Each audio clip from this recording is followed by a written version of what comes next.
ଲସ ହାଁସଦା ଛୁଆ ନା କଣ? ବୁଧିରାମ ହାଁସଦା କଣ ହେଲା ଘଟଣା? ସାପ କାମୁଡ଼ି ଦେଇଥିଲେ। କେଠି ଥିଲା କି ସେ? ଏ ମୋବାଇଲ ଚାର୍ଜ ବସେଇତେ ଯାଉଥିଲା ଗେଟ୍ ମୁହଁର ଥିଲା ସେଇଟା ସାପ। ଘର ଭିତରେ? ନା ଇଏ ଆମ ଟାଟି ମୁହଁ।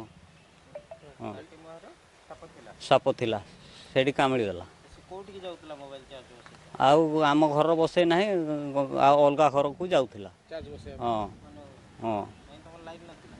ନା ଅଛି ମୁଁ ଟିକେ କାଲି 20 ଟଙ୍କାର ମାଲ୍ ଆଣିକି ଖାଇଦେନି ନା ସେରାଗର ସିଏ ନେଇକି ସିଆଡ଼େ ବସେଇଲା। ଦେଖି ତାପରେ କି ସାପ କାମୁଡ଼ିଲା? ସିଏ ବି କହିପାରୁନାହିଁ ମୁଁ ବି ସେଇଟା ମୁଁ ତାକୁ ଜାଣିନାହିଁ। କୋଉଠିକି ନେଲ ଦେଇକି? ହେଁ ତାକୁ କୋଉଠିକି ନେଲ ଡାକ୍ତରଖାନା? ଡାକ୍ତରଖାନା ତ ଆଣିଥିଲେ। ଦେଇକି ଡାକ୍ତର କଣ କହିଲେ? ଛୁଆ ରହିଲା ନା କଟିଗଲା? କଟିଗଲା ରାସ୍ତାର। କେତେ ବର୍ଷ ହବ ଛୁଆ? ହେଁ ଛୁଆକୁ ହଁ ତା ନାଁ କଣ? ବଡ଼ ହାଁସଦା। କଣ ହେଲା ଛୁଆର?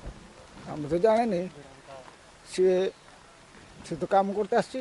ହଁ ସେ ହସ୍ପିଟାଲରେ କ'ଣ ରୋଡ଼ କାମ ହୁଏ ସେଠି ଆସିଛି ହଁ ଆମେ ଜାଣିଥିଲେ। ଆଉ ଥରେ ଆସିଥିଲି ମୁଁ ଦେଖିକି ଯାଇଥିଲି। କାଲି କଣ ହେଲା? କାଲି କ'ଣ ହେଲା ରାତିରେ ଫୋନ୍ କରିଛନ୍ତି ହୁଁ ଆଉ ରାତିରେ ଫୋନ୍ କରିଛନ୍ତି କ'ଣ ସାପ କାମୁଡ଼ି ଦେଇଛି। ଆମେ ତ ସେଠୁ ରାତିରୁ ଆସିପାରୁନୁ ହୁଁ ସକାଳେ ଆସିଲେ ଆଜି। ଛୁଆ ଅଛି? ଛୁଆ ତ ଅଛି ମେଡ଼ିକାଲରେ ଭର୍ତ୍ତି ଅଛି? ନା ମରିଯାଇଛି ମରି ତା ଫେଣ ବାହାରୁଛୁ ପାଟିରୁ? ନାକଟା ସବୁ। ଆଚ୍ଛା।